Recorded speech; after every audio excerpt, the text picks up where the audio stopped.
Чатыры дорожно-транспортныя здарэнні за мінулыя выхадныя адбыліся на тэрыторыі Брыскай вобласці. 3 чалавекі загінулі. Один атрымаў раненні рознай ступені цяжкасці. 26 октября около 7 часов 15 минут на автодороге М1 Брест-Минск, граница Российской Федерации, зарегистрировано дорожно-транспортное происшествие. По предварительной информации, 40-летняя минчанка, управляя автомобилем марки Toyota Corolla, двигаясь в направлении от города Минска в сторону города Бреста, на 202-м километре совершила наезд на переходившую проезжую часть вне пешеходного перехода 51-летнюю жительницу города Баранович. 26 октября около 14 часов 35 минут на автодороге М10 Кобрин-Гомель, граница Российской Федерации, зарегистрировано дорожно-транспортное происшествие.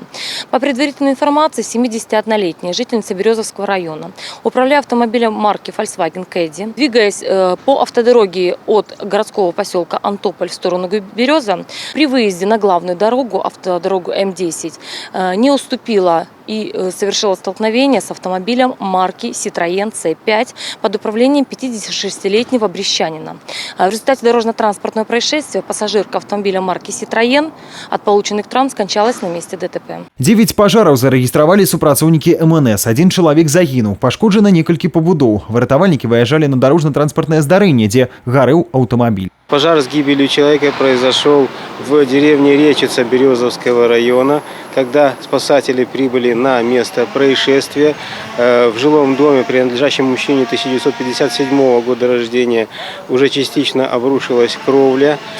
Тело хозяина обнаружили в одной из жилых комнат под обрушившимися конструкциями. Причина происшествия устанавливается. В Бресте на улице Суворова произошел пожар в легковом автомобиле «Фиат» 1996 года выпуска, принадлежащего местной жительнице 1970 года рождения. В результате пожара огнем повреждены моторный отсек и лакокрасочное покрытие автомобиля. Причина происшествия устанавливается.